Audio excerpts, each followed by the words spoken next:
Howdy ho, folks. It's your multiversal medium here with something completely different. Today we're back in the world of Tamriel for another episode of Morrowind, the game where I apparently take over a dead tax evader's house. Last episode, well, I killed a dude. I leveled up. I did a lot of jumping around. This episode, I guess we're going to do some last odds and ends around this area before slowly making our way over to Balmora. It'll probably be the entirety of these next few episodes, this recording session, what have you. If my computer doesn't crash. I found out what that was, by the way. We were having a heat wave and although I was fine, I forgot my computer kind of just overheats occasionally when recording for an hour plus. By the way, guess what happened when I was stealing from the warehouse? Yeah. That being said, we got some boots. We got some beast boots. So fly, so fancy. I think we also got a soldier helmet. So fancy. Any but? Why don't we... Oh, that's a skill bug. You can definitely tell based on the value. Yeah, let's give this a read. What are we looking at? Mercantile went up. Well, that was worthless. I could raise mercantile just by arguing with any shopkeeper. Anyways, let's give this a read. A Dance in Fire, Chapter 6. Guess we're starting fairly far into it. Miss Scotty sat down, listening to Lyotis Juris. The clerk could hardly believe how fat his former colleague at Lord Atreus's building commission had become. The piquant aroma of the roasted meat dish before Scotty melted away.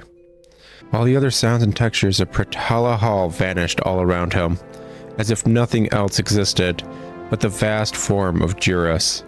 Scotty did not consider himself an emotional man, but he felt a tide flow over him at the sight and sound of the man whose badly written letters had been the guideposts that had carried him from the Imperial City back in early Frostfall. "Where have you been?" Joris demanded again. "I told you to meet me in Felinsti weeks ago." "I was there weeks ago," Scotty stammered, too surprised to be indignant. "I got your note to meet you in Arthay, and so I went there, but the Khajiit had burned it to the ground. Somehow I found my way with the refugees in another village, and someone there told me that you'd been killed." "And do you believe that right away?" Juris sneered. "The fellow seemed well informed about you. He was a clerk from Lord Venek's building commission named Reglius, and he said that you had also suggested that he come down to Valenwood to profit from the war." "Oh, yeah," said Juris, after thinking a moment. "I recall the name now. Well, it's good for business to have two representatives from Imperial Building Commissions here. We just need to all coordinate our bids, and all should be well." "Reglius is dead," said Scotty, "but I have his contacts from Lord Venek's commission." "Even better," gasped Juris, impressed. "I never knew you were such a ruthless competitor, Dakima Scotty." "Yes, this could certainly improve our position with the Sylvanar. If I introduced you to Bast here." Scotty had only been dimly aware of the Bosmer's presence at the table with Juris, which was surprising, given that the mayor's girth nearly equaled his dining companion.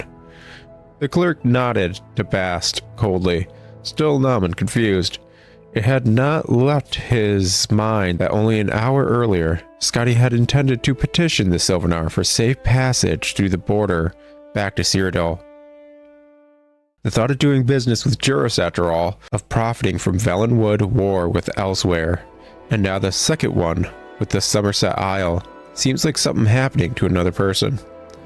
"Your colleague and I were talking about the Sylvanar," said Bast, putting down the leg of mutton he had been gnawing on. "I don't suppose you've heard about his nature." "A little, but nothing very specific. I got the impression that he's very important and very peculiar." He's the representative of the people legally, physically and emotionally, said Juris, a little annoyed at his new partner's lack of common knowledge. When they're healthy, so is he. When they're mostly female, so is he. When they cry for food or trade or the absence of foreign interference, he feels it too, and makes laws accordingly. In a way, he's a despot, but he's the people's despot. That sounds, said Scotty, searching for the appropriate word, like bunk. Perhaps it is, said Bast, but he has many rights as the voice of the people, including the granting of foreign building and trade contracts. It's not important whether you believe us. Just think of the Sylvanar as being like one of your mad emperors like Pelagius. The problem facing us now is that since Valenwood is being attacked on all sides, the Sylvanar's aspect is now one of distrust and fear of foreigners. The one hope of his people, and thus of the Sylvanar himself, is that the Emperor will intervene and stop the war. Really? Asked Scotty. You know as well as we do that the Emperor has not been himself lately, just helped himself Briglius's satchel and pulled out the blank contracts. Who knows what he'll choose to do or not do? That reality is not our concern. But these blessings from the late good Sir Reglius make our job much simpler. They discussed how they would represent themselves to the Sylvanar into the evening. Scotty ate continuously, but not nearly so much as Juris and Bast. When the sun had begun to rise in the hills, its light reddening through the crystal walls of the tavern, Juris and Bast left to their rooms at the palace, granted to them diplomatically in lieu of an actual immediate audience with the Sylvanar. Scotty went to his room. He thought about staying up a little longer to ruminate over Juris's plan and see what might be the flaw in them, but upon touching the cool, soft bed, he immediately fell asleep. The next afternoon, Scotty awoke feeling himself again. In other words, timid. For several weeks now, he had been a creature bent on mere survival. He had been driven to exhaustion, attacked by several jungle beasts, starved, nearly drowned, and forced into discussion of ancient Aldemari poetical works. The discussion he had with Juris and Bast about how to dupe the Sylvanar into signing their contracts seemed perfectly reasonable then. Scotty dressed himself in his old, battered clothes and went downstairs in search of food and a peaceful place to think. "You're up," cried Bast, upon seeing him. "We should go to the palace now." "Now?" whined Scotty. "Look at me, I need new clothes. This isn't the way one should dress to pay a call on a prostitute, let alone the voice of the people of Valenwood. I haven't even bathed." "You must cease from this moment forward being a clerk and become a student of mercantile trade," said Leotis Juris grandly, taking Scotty by the arm and leading him into the sunlit boulevard outside. "The first rule is to recognize what you represent to the prospective client and what angle best suits you. You cannot dazzle him with opulent fashion and professional bearing, my dear boy, and it would be fatal if you attempted to. Trust me on this. Several others besides Bast and I are guests at the palace. They have made the error of appearing too eager, too formal, too ready for business. They will never be granted audience with the Sylvanar, but we have remained aloof ever since the initial rejection. I've dallied about the court, spread my knowledge of life in the imperial city, had my ears pierced, attended promenades, eaten and drunk of all that was given to me. I dare say I've put on a pound or two. The message we sent is clear. It is in his, not our, best interest to meet. Our plan worked, added Bast. When I told his minister that our imperial representative had arrived and that we were at last willing to meet with the Sylvanar this morning, we were told to bring you there straight away." "Aren't we late then?" asked Scotty. "Very," laughed Juris. "But that's again part of the angle we're representing. Benevolent disinterest. Remember not to confuse the Sylvanar with conventional nobility.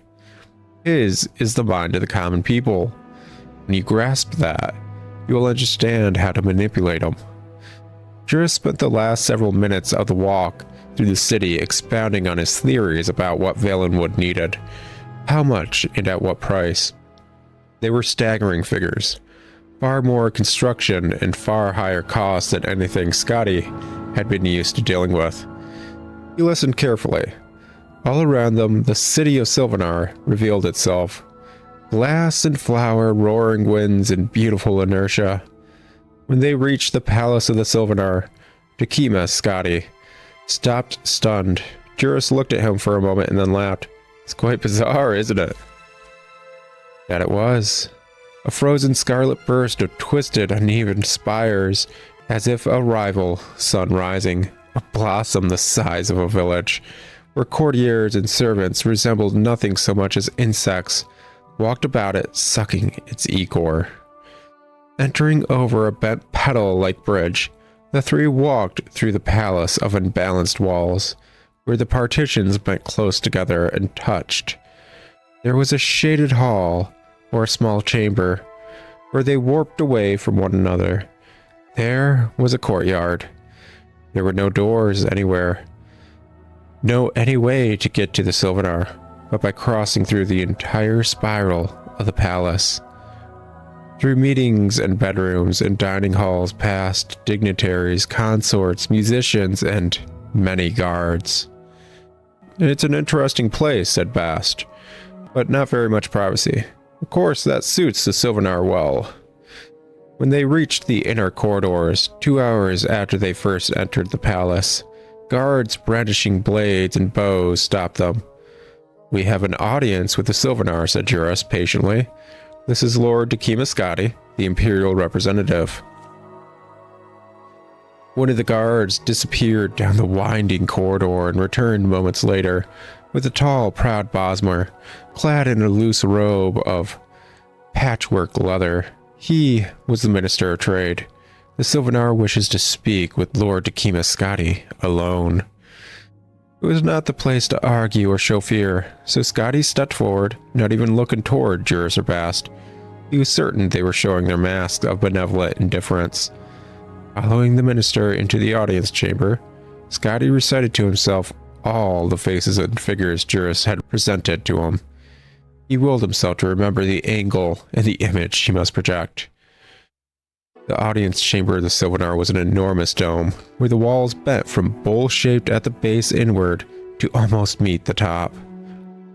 A thin ray of sunlight streamed through the fissure, hundreds of feet above and directly upon the Sylvanar. He stood upon a puff of shivering gray powder. For all the wonder of the city and the palace, the Sylvanar himself looked perfectly ordinary.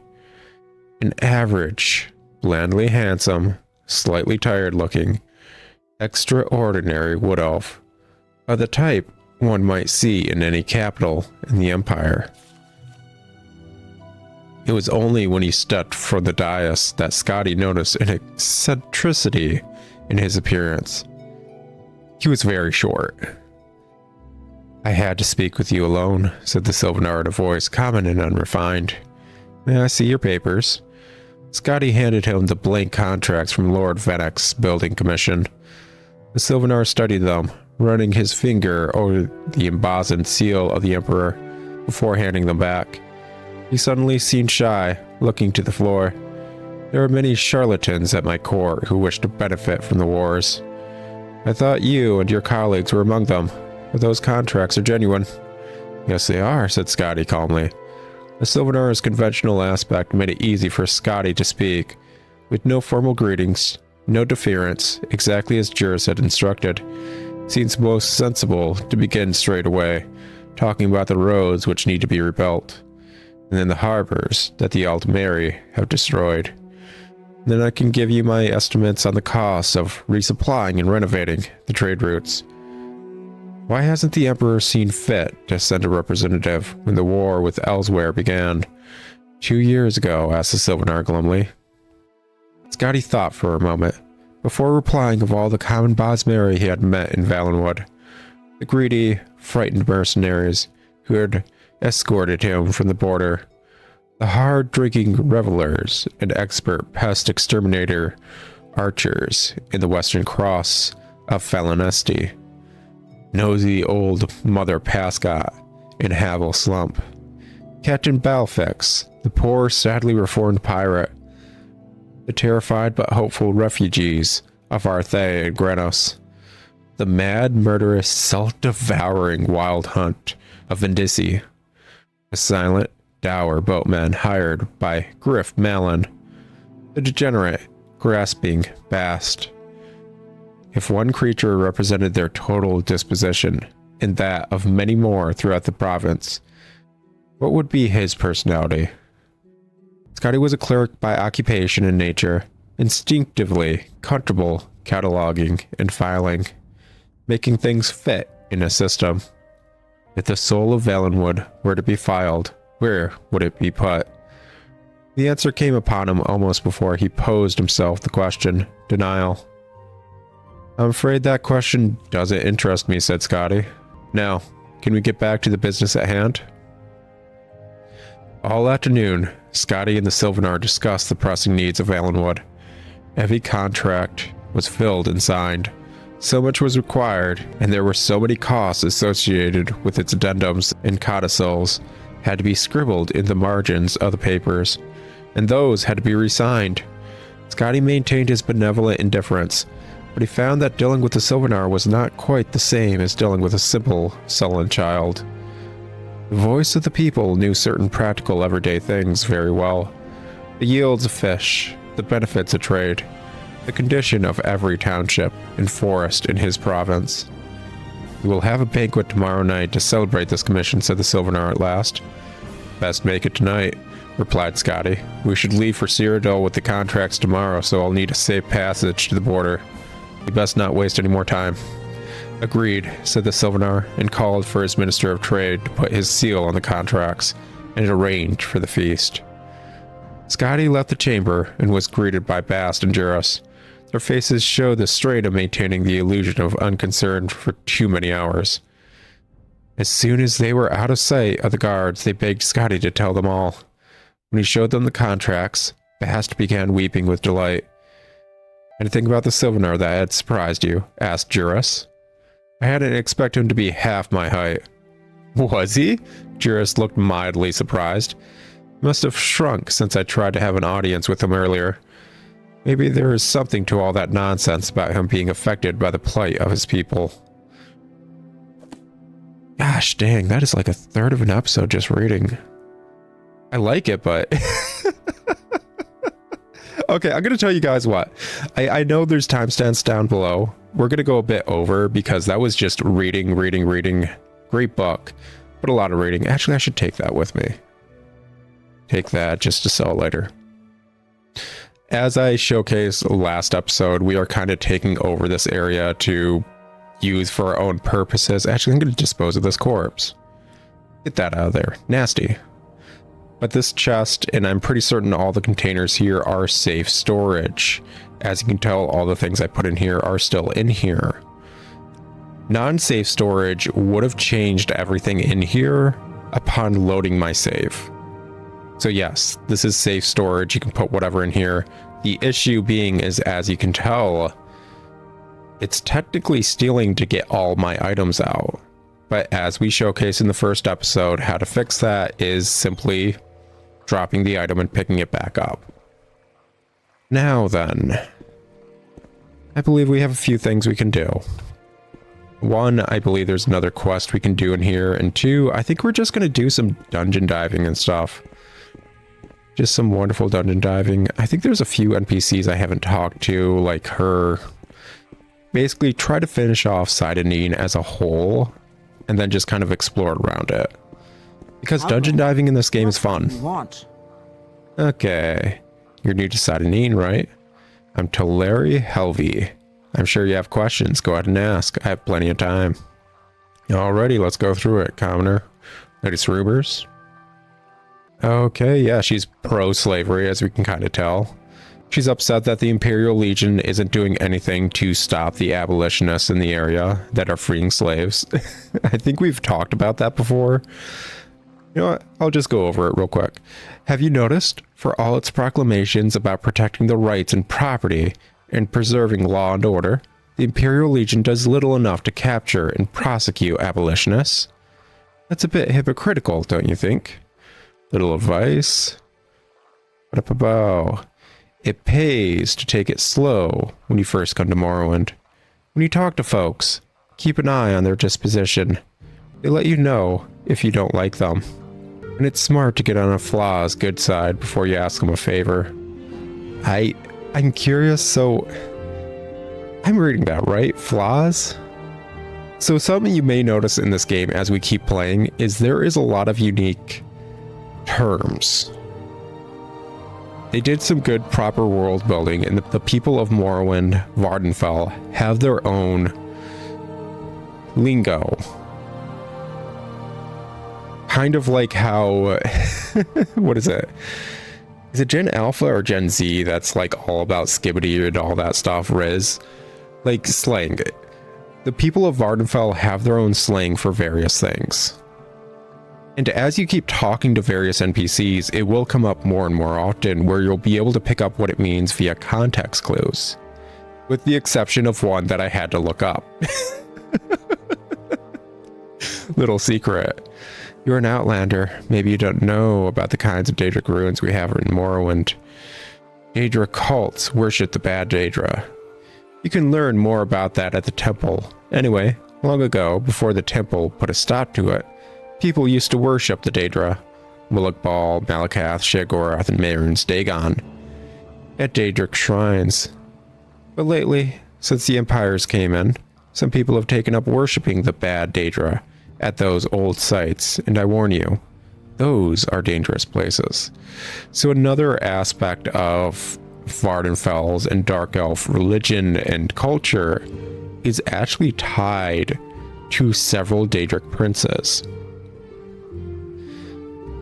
Unlike a majority of, let's say, a majority of the races in general, Dark Elves tend to be very tied to Daedric princes, whereas a majority of other races tend to be tied to either Aedra or other entities.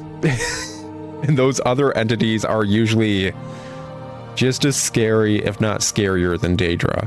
His trees effing horrify me, and that's what's connected to Argonians. They are a hive mind of trees that I think actually aren't even from this timeline. I need to look into that. But Dark Elves are mainly tied to Daedra for various things with their culture. So Muluk-Bal, Malakath, Sheogorath, and Mehrunes Dagon are the four Daedric princes that, although are looked down upon, are also low-key worshipped and appeased because they represent the House of Troubles. Muluk-Bal is the Daedric Prince of Domination. Malakath is the progenitor to the orcs, and I can't remember exactly his dominion. Why is that escaping me? Either way, if you've ever considered high fantasy orcs, you kind of know how Malakath works. A bit stupid, loves to conquer, pretty destructive. That's Malakath. Sheogorath is a fan favorite, just because he's always a delight to talk to, and I'm kind of upset they got rid of his Scottish nonsense in the Shivering Isles DLC. I kind of talk about that a bit with the second Oblivion episode that I'm not done editing by the time I'm recording this. Oh gosh, oops. Whoopsie. Anyways, Sheogorath is the Daedric Prince of Madness and Art. And usually in the media, you will just see the madness aspect. But if you actually take the time to read various things about him in universe, you realize he's also the patron of artists and going insane to pursue your art. Mehrunes Dagon is revolution, change. He is the main antagonist, I guess you could say, in the sequel to this, Oblivion. While also, technically, I wouldn't even outright consider him an antagonist. Revolution and change isn't inherently bad.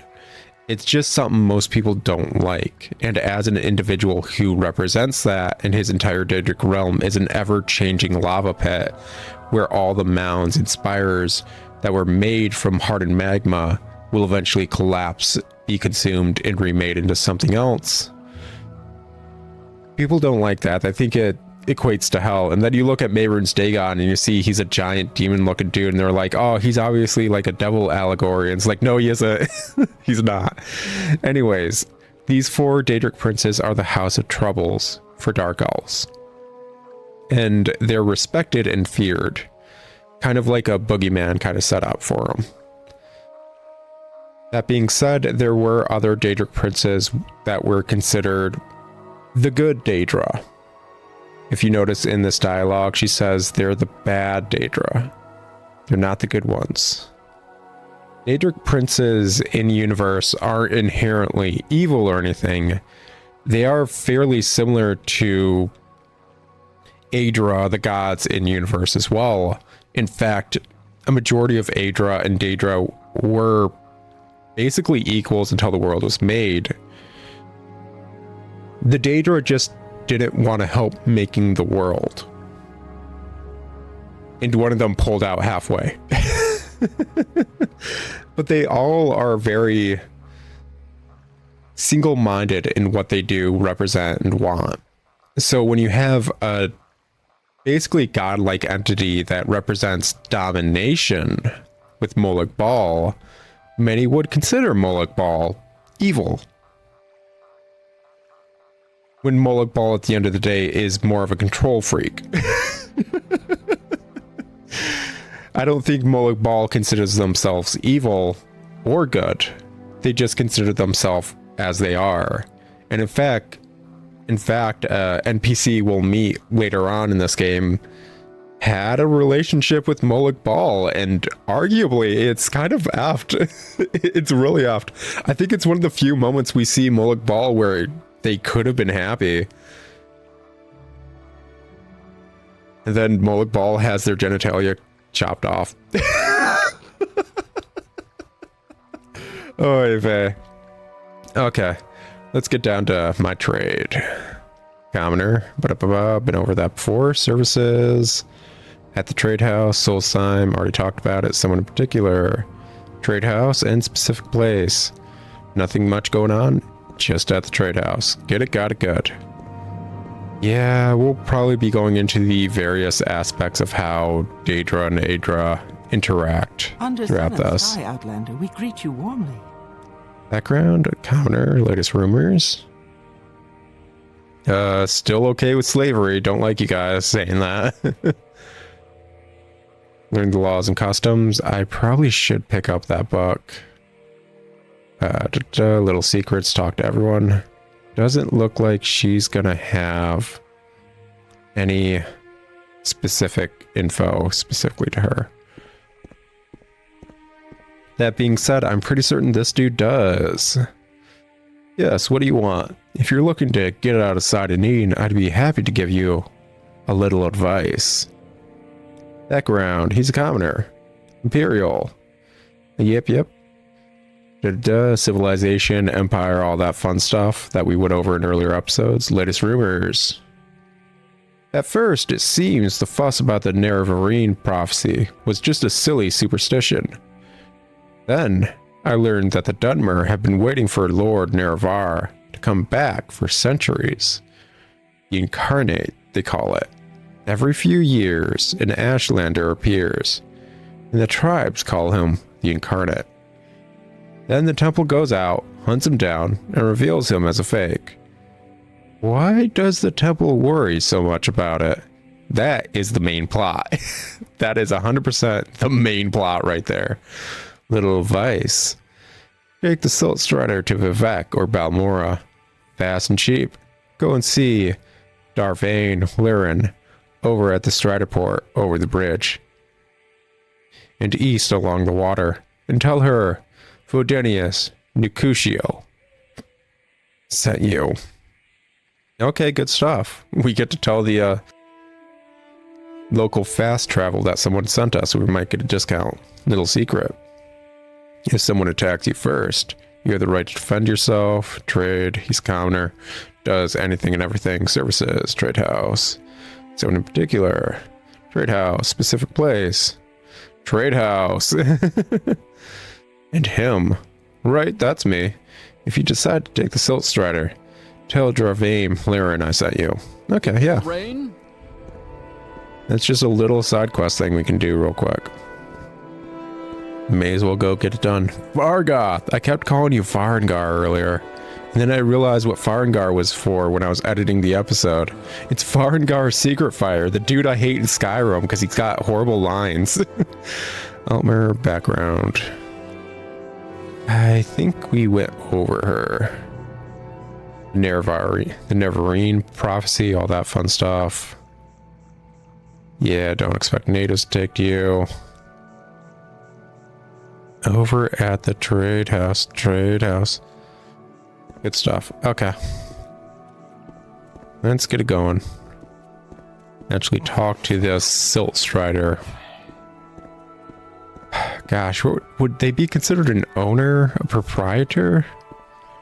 What would you consider them? Whatever. The person who runs the Silt Strider fast travel agency. So yeah, this is the Silt Strider. We've kind of seen it in the background here and there. But let's get a proper look on it. If you want to relate them to gigantic fleas, you can. Yeah, they're kind of giant flea-y. This is the front, as you can kind of tell. I don't have a levitation spell, so I can't get directly up in its face, but yeah, they're big, and we've kind of been hearing them cry out every once in a while.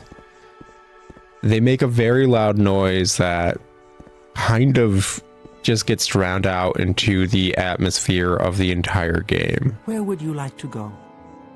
Anyways, that noise that was going on right now, that weird trilling that's echoing in the distance, that's a Silt Strider. I'm pretty certain. This is the seaport village of Sadanine, Outlander, in the Bitter Coast region. I'm a caravaner, and I manage the Silt Strider port here. Tell me your destination if you're looking for a ride.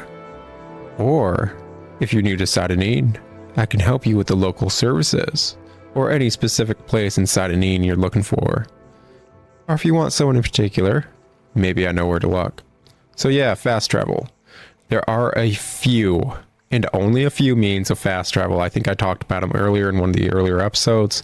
Basically, Silt Strider, boat, and teleportation via the Mages Guild. So every Mages Guild you can teleport between as long as you use their services. Some boats can get you to various island/water connected areas, and Silt Striders can get you to some more inland areas. Lastly, in Vivec, there is a fast travel between each place via ferries, which are little tiny boats that only travel in Vivec. I guess you could relate it to... Gosh, is it Italy? No, wait, it's Venice. Venice. Is Venice in Italy? Listen, guys, I'm American. And I missed a lot of school. So I'm not the most educated individual. But Venice, that classic view of going between all the areas and little islands and shops that are bridged together on the city of water, that is Vivec, in a dirtier, muddier state. But yeah, you just choose travel up here to go to any of those places. Next, let's do background. She's a caravaner. Destination. I can take you by Silt Strider to Sadanine or Balmora, Vivec, Nisus, and Saran. That is another thing. So although we can fast travel via Silt Strider, different fast travel individuals offer different areas you can go to. So there are a few areas we can travel to via Silt Strider that we cannot travel via her service. So it's always worth, if you just want to fast travel, to check the local fast travel individual. See if there's a way to get there from where you're at. Balmora will let us go to somewhere else, I'm pretty certain. just off the top of my head, I think in Balmora we'd be able to go to Aldrune, which is a inland city that just isn't available via this woman's services. So it's worth checking. It's also because it's not super expensive as you start to get more and more money. Every single one of these fast travel things does cost money. If we go in here, yeah, 14, 11, 18, 50. It's 50 because it's the furthest away point that she will travel. Anyways,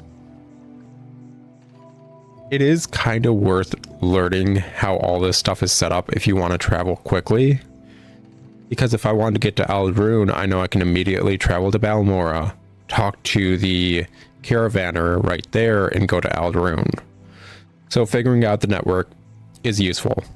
It's something that comes naturally, just like learning any game and what the intricacies of it are. Anyways, latest rumors. Someone's good with slavery. Means I'm not good with you. First visit to Morrowind to learn the law, little secret. Buy from merchants and resellers who like you. You get better prices. Members of your own factions usually like you the best. For trade, she's a caravaner. I'm a caravaner. I can transport you by Silt Strider to various destinations for a modest fee. Services. Go to the trade house. Silt Strider. Nope, we went over that first episode. Soul Sign. Nope. See here. Someone in particular. Trade house, as always. He is the central hub of this entire town. Okay. Fundunius Nucius. Oh yeah. He steers business my way, and I do him a little favor now and then.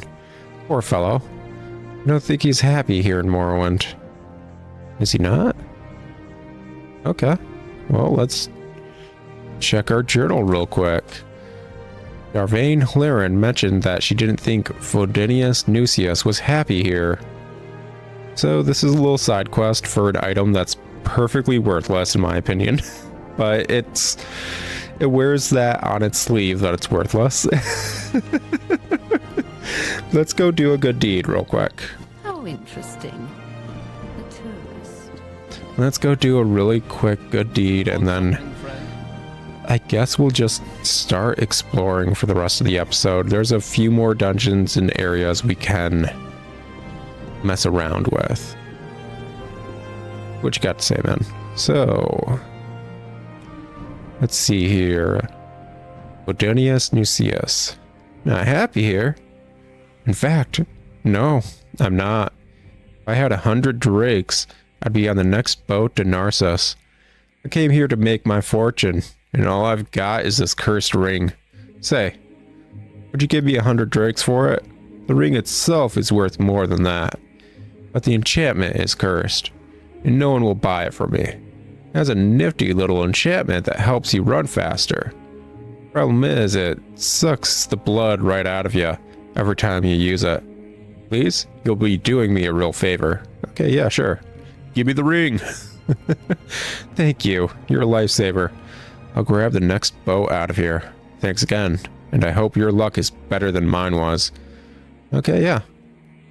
So, what that equates to, next time we come to this town, basically possibly just leaving any loading zone and coming back in, he'll be gone.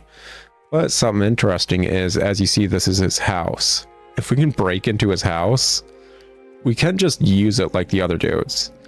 That being said, if you're using his house after breaking into it, I think all the containers in his house are ones that reset. So maybe not the best idea.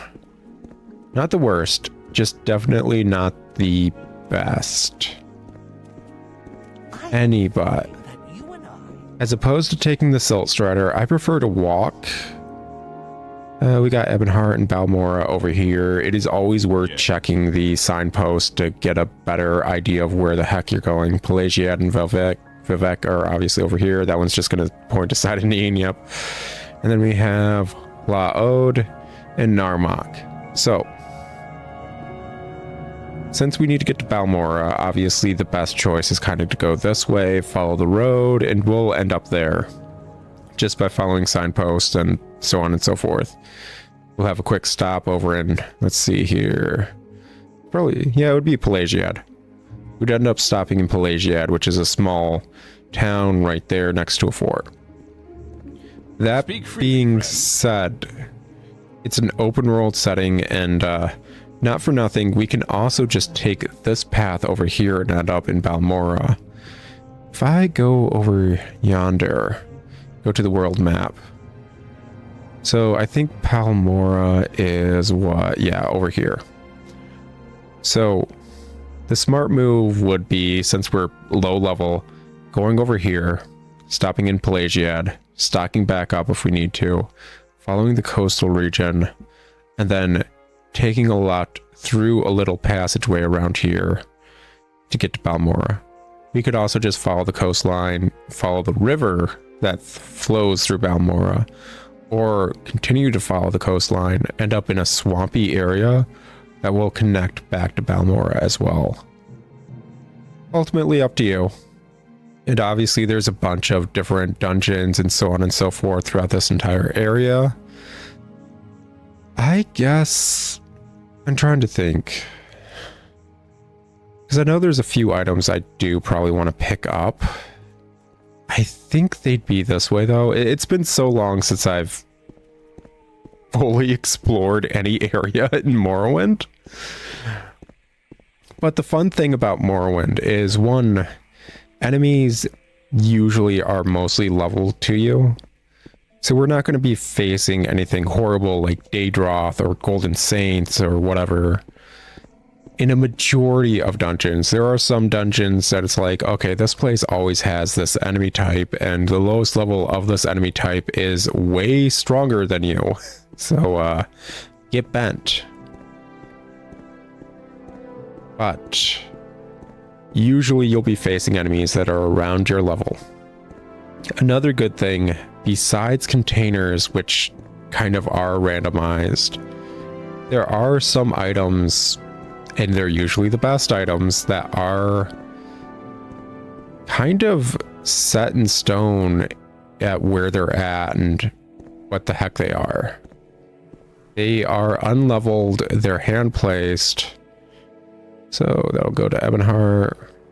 We're just still going down this path. They're hand placed, and you can get them at any level. If you want a Dragonbone Cuirass, there's one in a dungeon near Vivek. You just got to be able to get in there and get to it. Oh, sweet baby Jesus. Let's see what we're working with. The rat. I love how just the most basic of encounters are just horrifying and horrible to me. Just outright, they're the bane of my existence through and through. Because yeah, until you get good, everything hurts. Everything will wreck you. I think I got the whole... And let's actually just dispose of that corpse real quick. Walking, running thing down by messing with my controller a bit. But yeah, there is a handful of things I'd like to check.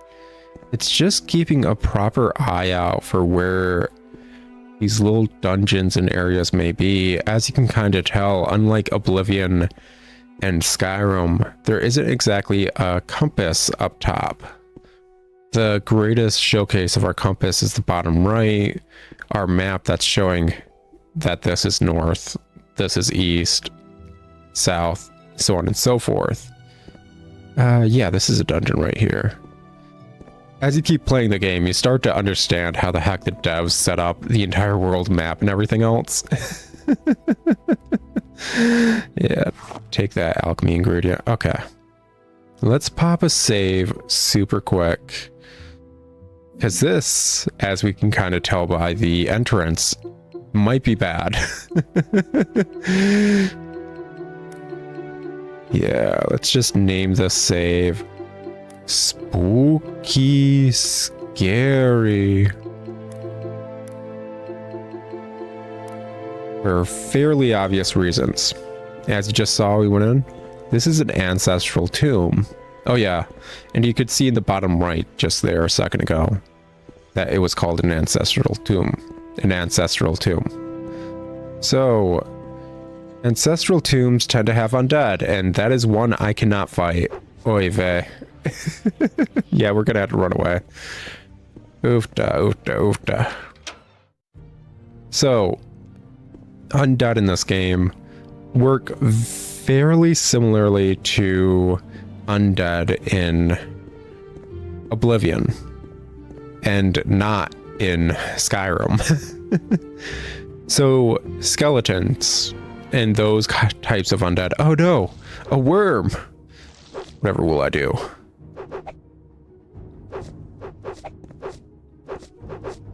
Hopefully I'll hit it. Gosh dang. Worm, why are you like this? Why do you wiggle in such a wiggling way? Anyways, skeletons and those type of undead, you can just hit with any weapon. And I was hoping there was one in there. But we got a bit unlucky. There's a ghost. And ghosts need either an enchanted weapon or silver, I believe. Does Daedric actually hit ghosts in this? I'd have to look that up. Just like everything else I say, kind of like suggestion and info wise, this is running on like over a decade old knowledge that I may be misremembering. That should be like a massive, hey, so just a little caveat. My knowledge is like over a decade old. I don't exactly remember everything, and I may be mixing info or misconstruing things or having just improper knowledge in my head because I'm stupid. That's always a possibility. So in Oblivion, ghosts can be hit with silver weapons as well as Daedric weapons on top of just enchanted items. That being said, I don't know if exactly this game is exactly the same in allowing you to hit ghosts with both enchanted silver and Daedric. We'll just have to figure things out. But let's be effing honest, if at the point I'm getting Daedric items and stuff, which are considered like the highest tier of weapons that you usually can get, the highest tier of armor you can usually get, they are usually the strongest in the series. If at that point I'm not enchanting my own gear, that's kind of on me. Especially because I think one of my major skills is enchanting. Anyways, you may notice I came all but the way back to Citadine, specifically to grab a couple things. Let's see here. Nope, it's not this one. So that's just a silverware cup. Pure silver, got some gold, whatever. Not that one. Then maybe this one over yonder? I'm looking for something that will let us tackle the ghost, which, hey, considering what I was just talking about, should be pretty obvious. It's going to be a weapon, and it's going to let us hit a ghost. So what are your guys' bets on what type of weapon it is? Well, I mentioned Daedric was mostly endgame. Mostly. It's usually only going to really super start out. Oh gosh, is my acrobatics that bad? Oy vey. Oy vey. Oy vey. I'm not going to be able to get into this one. It may be based on my weight too. Oh no. Oh no. I was a fool. I was a fool. Anyways, let's see if I can get in here real quick by finding a way up. Oh no. I'm a lumbering buffoon. I'm a lumbering buffoon of a fool. Oh gosh. I don't know if I'm going to be able to find a way into that stump right there. Actually, okay, let's take a moment. Take a breather. Pop off all of my armor hecka quick. See if this will actually give me the needed room to jump a smidge higher to actually parkour my way into this tree stump. We shall see. And will that be good? Okay, yeah, we're a heck of a lot lighter now. I think my jumping's a bit better. Let's see if we can physics our way up. Freaking... No, it's not liking me. So close. Come on, baby. Nope, it don't like me.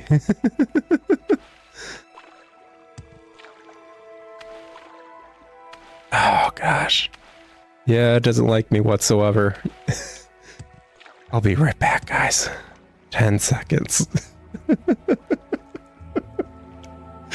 I can't believe I'm having issues just jumping into a tree stump. It's effing hilarious. I believe in the me that totally sucks at this.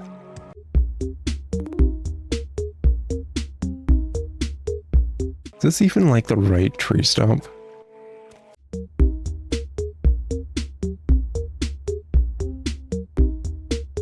I don't know if this is the right tree stump. No, I don't think it is. I'm being a fool. A fool for no reason. I mean, I'm always a fool for no reason. But still, so obscenely foolish. Does that mean it's actually over here? Probably, possibly. Okay, let's just say we're back for now. Gosh dang. I know there's another tree stump kind of thing I should be looking in. Oh wait, is it this one? Is it this one? Is this the mythical tree stump with the who's my what's it thingamabob I want? Yes, it is. Okay. Yeah, and actually there's a spot to get up. Okay, we're good. We're officially good. As I was saying just a moment ago, Daedric is like endgame gear. It really is. Oh gosh, I didn't hit jump at the right time. No. My foolish nature is coming back to bite me foolishly. But silver is also kind of like, I'm gonna say mid-game. Yeah, let's say like mid to early mid-game kind of gear. Let's get all that stuff equipped again. Back to apparel. Pop all this stuff on. So, we're not likely to come across silver equipment for a minute unless we find it in a place it's always at, or go to buy it, basically. Which, not for nothing, I ain't gonna be doing it anytime soon, just to test this out. Nucius's Cursed Ring. Damage health, 10 points for 1 second. So we take 10 damage. But it fortifies athletics, 5 points for 60 seconds. So, I mentioned earlier that athletics makes you go faster. That is true. It just does. But it doesn't make your walking speed go faster. So this is not going to go faster when we level up athletics. It's going to make our swimming and running speed faster. So this will eventually start getting quicker and quicker. As for our walking speed, this should be affected by our speed stat, if I'm remembering right. Either way, we will eventually start going quicker and quicker and quicker. It's just a matter of getting good. Like all other matters. Okay, so let's make our way back to that ancestral tomb. Because there's something there that I want to talk about, and I think there is actually an artifact there that's pretty useful.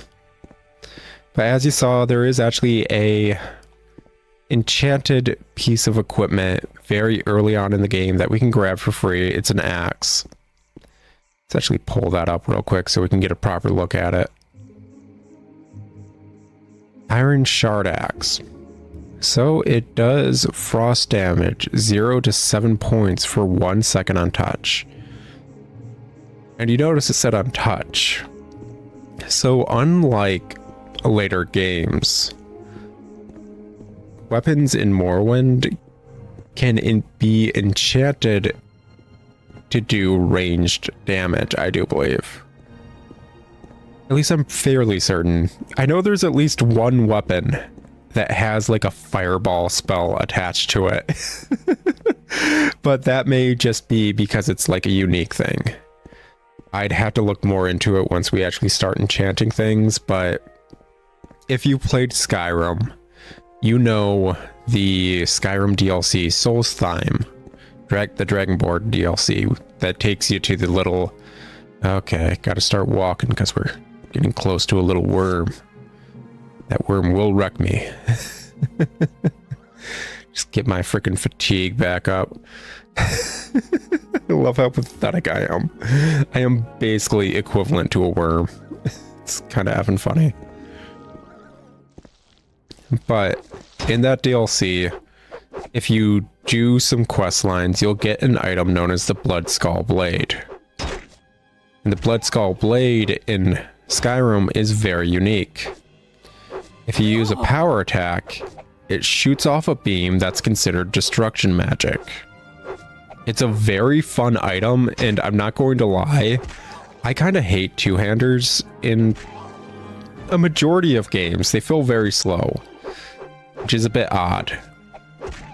But in Skyrim specifically, two-handers feel obscenely slow, so I'm not the biggest fan of them, with the exception of the Blood Skull Blade because it's effing fun to use.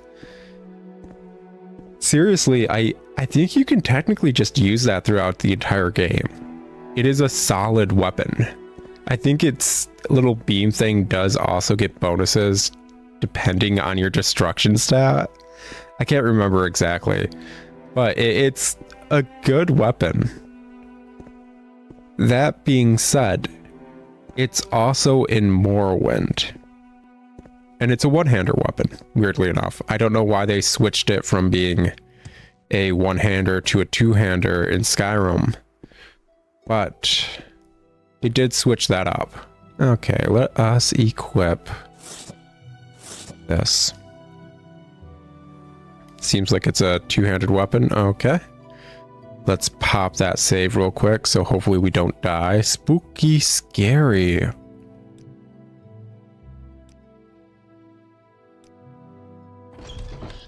But yes, also in... what is it? Morrowind, it also has an enchantment to do range damage, basically, when you swing it. And I think it just shoots like a fireball or something. It's a very basic spell. I will hit you eventually, Ghost. What things did you get me with? Drain fatigue and drain endurance? Dude, hashtag rude. We're effing cursed. Dude. It's not nice. It is definitely not nice. It's the opposite of niceness, actually.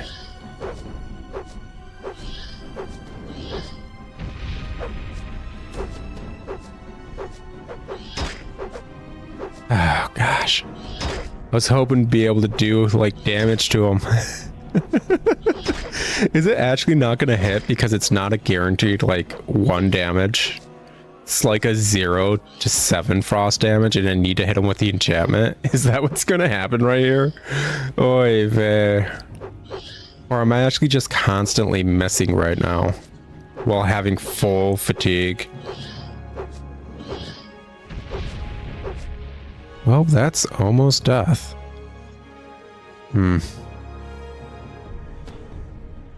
Yeah, I don't think...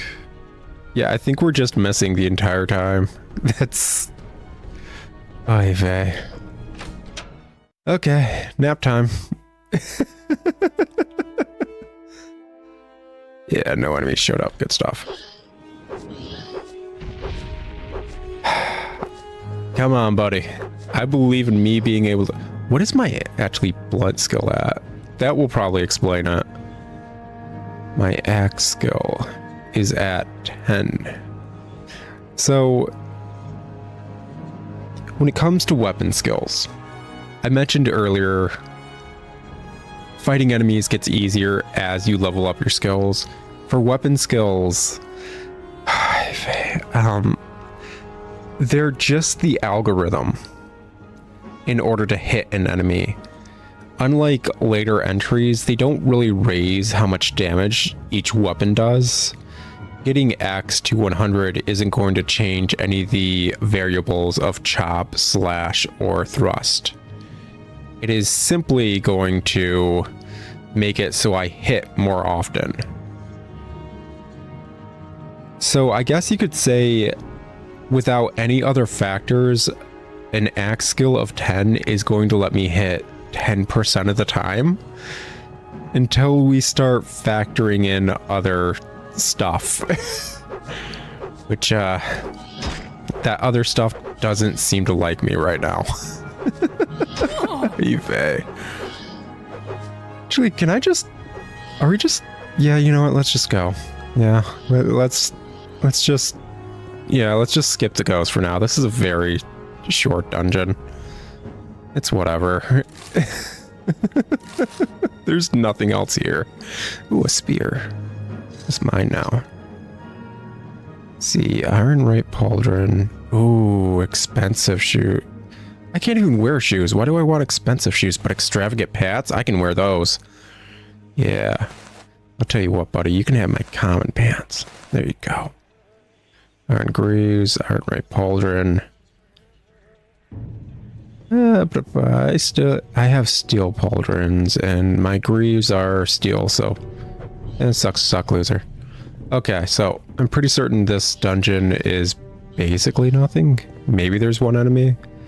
This is a horrible thing to do. You shouldn't be stealing stuff from urns. You really shouldn't. Shrine of Sotha. Is that Sotha or which one? What was that? Saint Veloth. Ooh, I can make a donation to receive a blessing. Sure. Cure disease, cure blight, cure poison. Lassie's indwelling. Civi restoration. Let's go with indwelling. What's that equate to? Resist poison. Resist common disease. Fortify magicka. Just fortifies magicka. Gosh dang it. Hashtag rude. Okay. Take all this stuff. Oh no, I'm over encumbered. Whatever will I do? Oh hey, bone meal. Gosh dang bone meal, right? This is gonna be disgusting, but hold up. Bone meal has no effect on me. What about this? Comberry has no effect on me. And this one? Oh, Quamacuddle doesn't have any effect on me. What is Quamacuddle? I still don't know, but it's from Quarma. Is it Quamacuddle? No, it's Quamacuddle. Gosh, why am I saying that wrong? Okay. Let's just meander our way. Oh. I guess the curse or whatever based on ghost does eventually dissipate, so that's good to know. It is just a timed thing. So yes, usually if you see an entrance like this one in the side of a mountain with this kind of architecture, it's usually an ancestral tomb. And what that equates to is undead. Almost always undead. And nope. Don't want to do it. Oh wait, actually could I? No, I think they can open doors. That was dumb of me. That was dumb of me. Yeah. Okay, I'll be right back, guys. I'm going to see if I can actually kill this ghost off screen. If I can, we'll go from there. If not, we'll do a proper just run through the entire place. Because I do want... Oh, my rest got interrupted by a worm. Hashtag rude, man. Hashtag effing rude. Like, dude. Nobody asked for worms today. Nobody wants worms.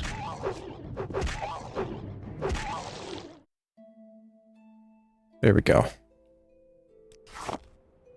Just dispose of this and heal back up. Okay, I'll talk to you guys in a second. For oh my effing gosh, seriously? Dude. I hate this dude so much. So this happened in the episode that I had to kind of redo. I want to say episode 3 or whatever. Yeah, we're not beating this dude, by the way. We're just dead here. This dude's part of the Tribunal DLC, and he's what starts it off. Whereas us talking about Solstheim was what starts off the Blood Moon DLC. This dude's the start of the other one, and I hate the fact that he shows up at level 1. Nobody likes this dude. Everyone hates this dude. In fact, I'm amazed people like the Dark Brotherhood after having to deal with them in this game, because oh my effing gosh. By the way, this dude's a Dark Brotherhood assassin. Specifically sent for us. And, dude, rude. Anyways, let's try to heal back up. Okay, we're healing back up. We're good. Anyways, he shows up randomly when you're resting. And he can show up indoors when you're resting indoors. He will just occasionally randomly show up. And it's insufferable, not gonna lie. Why don't we go all the way down and get that other blessing real quick? But basically, he's hard to deal with until you're a bit higher level. Once you are at a certain level, you kind of just constantly wreck him nonstop. But until then,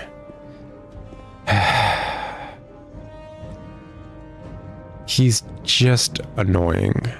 Alm Sylvie Restoration. What does that equate to? It's actually just a restoration spell cast on me or something? Huh. Weird. Gonna have to look that one up. Oh, I think it got rid of the effects of whatever it just cast on me. That's what it did. It got rid of those effects. Oh, whatever. But yeah, until we're like level 5 to 10-ish, I'm going to say if he shows up when we're resting, we're just dead. And it sucks. I think there's mods that just make sure that he doesn't show up until you're a certain level, and honestly that's how it should have been in the base game. But he is the equivalent of the vampires in Skyrim for the Dawnguard DLC. Which, those that don't know, the vampires in Skyrim, basically, the second they start showing up, used to constantly attack towns until you did the Dawnguard DLC. And yeah, I think you can kill that Dark Brotherhood assassin and he'll just keep showing up. It's insufferable.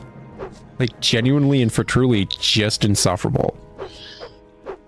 Anyways, that's enough talking about that. I will get back to you guys after figuring out whether or not I can actually kill this ghost, or if I'm misremembering being able to hit it with this effing axe. Oh my gosh.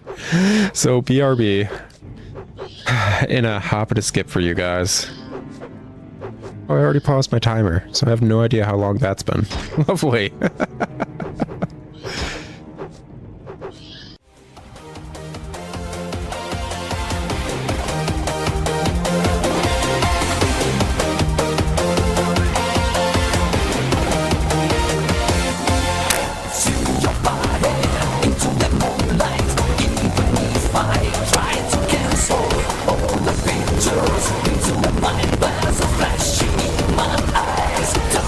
My commission, the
Congratulations! Congratulations! Congratulations. Congratulations! Congratulations! Okay. So, F this dude. Oh my effing gosh. I guess I'll leave that in. Turns out, sometimes the best way of dealing with a ghost is a slap fight. Full-blown slap fight. Yeah. So, gosh, what are we at? Level 38? Yeah, 38 in hand-to-hand.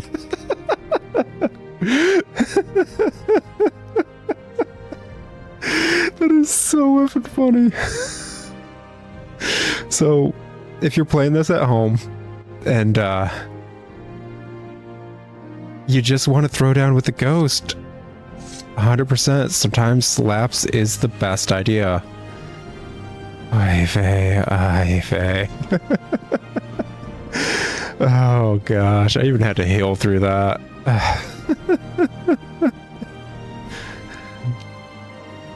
So, basically, like, oh wait, he's got good pants, right? Yeah, he's got good pants. These are my pants now. You could have the common pants. I don't care about those. Wait, did he actually equip the common pants? Oh, wow. I don't know if that means I put the pants on him or if he, like, in his dead state, just put on pants. Either way, we're officially back. And much like the Oblivion remake, hand-to-hand works on Ghost, apparently. So that might be what we're doing to deal with Ghost for a while. At least until we can get our agility stat higher. So I haven't talked about this, but besides just the weapon... Oh gosh, a Bone Walker? Oh no. Oh no. At least we can just hit these dudes. Okay. Yeah, we can at least do damage to these dudes. The issue is that they're... Oh gosh. Oh gosh, there's a freaking mage right there. Not a mage, yep, that's death. Yeah, let's just reload slap fight. Those dudes tend to give you diseases. Ooh. It's kind of clipping through the door. Can I hit him through that? I feel like I almost could. Tell you what. Just slam the door in his face a few times. Mr. Bonewalker. Come on. I think it's fine taking him on, just not the skeleton archer in the background. Or we could do this. This is fine. I'm fine with this. I'm totally fine with this. I shouldn't even be doing this dungeon at this level, man.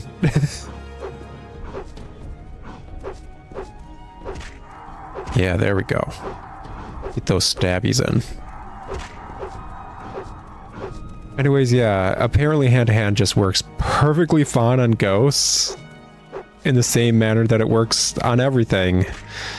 So yeah, you're going to be doing damage to their fatigue first, and by the time you empty out their fatigue, well, it's kind of checkmate at that point.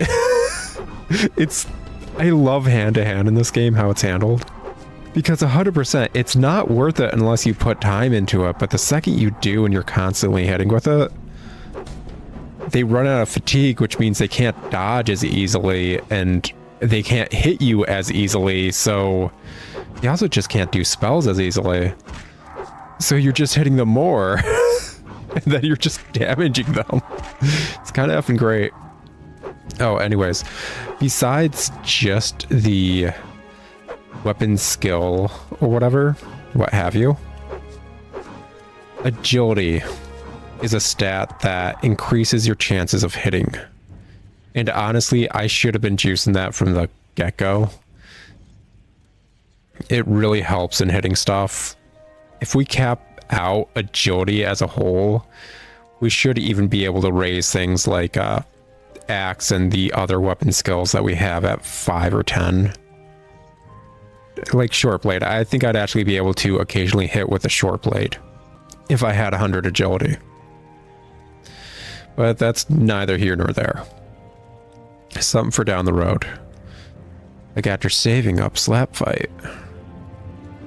Yeah, let's see here. There's an archer all the way down there. Oh, he's got enchanted arrows. Oof. This is gonna suck. Okay, reload that real quick. That way I'm not missing a third of my health, and let's get my fatigue back. Boy, this has probably been an episode.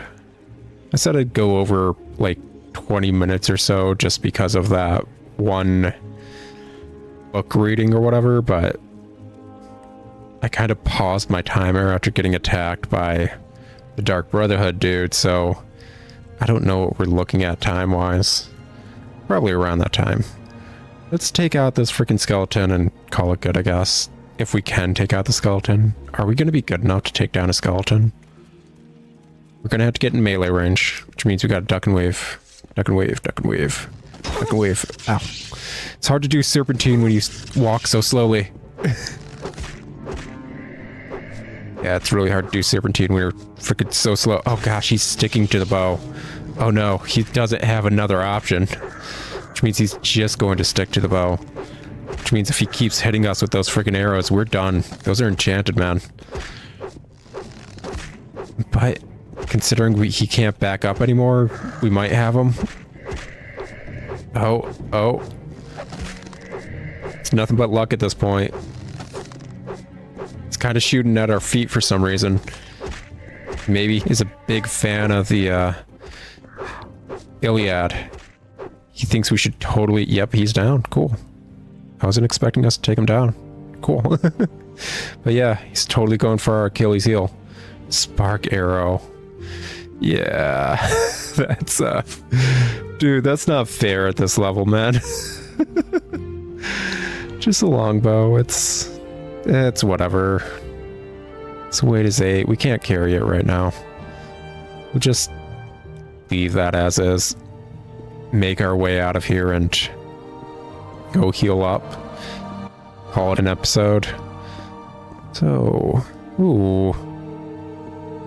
That's interesting. That's something you'll see a lot in the dungeon design and stuff, and part of the reason why I want to actually do full dungeon crawls in this game. Because the story's great. It is. It's a wonderful story. Talking to the NPCs is enlightening and wonderful. Dead body. Okay, he doesn't even have a name. But the dungeon design is breathtaking at times. And I'm saying that even with how the graphics are in mind. Every dungeon is handmade. Oh, freaking Nick sound. Hashtag rude, man. Hashtag rude. Get out of here with your nonsense. Yeah, get out of here. Freaking bugger. But yeah, since every dungeon is handmade with items hand placed in it, you get obscenely breathtaking moments. And they're all kind of just at your leisure. There's never a moment like in the, what is it, Skyrim College of Winterhold, where you're exploring under Sarthal or whatever, and an NPC has to say, oh my effing gosh, we're just reloading that. We're going to die to this dude. I can't take him out. Not at this level. Not when I'm this freaking much of a weenie. Okay, we're good. But unlike in Sarthal in Skyrim, where an NPC has to say, I've never seen something like this. This is breathtaking. And most players or whatever are like, what do you mean? It's just a Draugr crypt. When outright he's pointing, look up. And if you actually take the time to look up in that chamber, you find out the entire chamber is massive. You are at the bottom of a giant pit with tombs all the way up. And it is breathtaking, it is. But it's something pointed out because the devs were so proud of it. And it's like, oh, you should really like this. Look what we did. Yeah. Let's put this down as 5. Done. Yeah, there we go. But this game has those kind of moments where you're just in a dungeon and you're like, what the oh my gosh, this was in here the entire time? And there's never an NPC to be like, oh, this is the grand place. I never thought I'd see it myself. It's like, no, you're just exploring on your own. And you came across something that's deeply tied to the lore, deeply tied to the world building, and masterfully crafted. It feels like you're discovering it. It's wonderful. Anyways, guys, it has been way too long for an episode. I already know that. I'll talk to y'all in another episode of Morrowind. Hopefully you're kind of vibing with this. By the time I'm recording this, no episodes are up. I'm just rendering episode 1 as we speak. And yesterday I finished up the stupid speed ahead for acrobatics for last episode. But yeah, no episodes are up, but hopefully you guys are enjoying it. If not, let me know what I could do to maybe make this better. But I'll talk to you guys in another episode of Morrowind or something else on my channel. Ciao. Howdy, folks. If you liked what you saw, maybe consider another series of mine, like this one, or maybe just check out my channel. And if you enjoyed that video, I'd really appreciate if you took the time to like and comment down below. It helps me get more videos into your hands. Thanks in advance.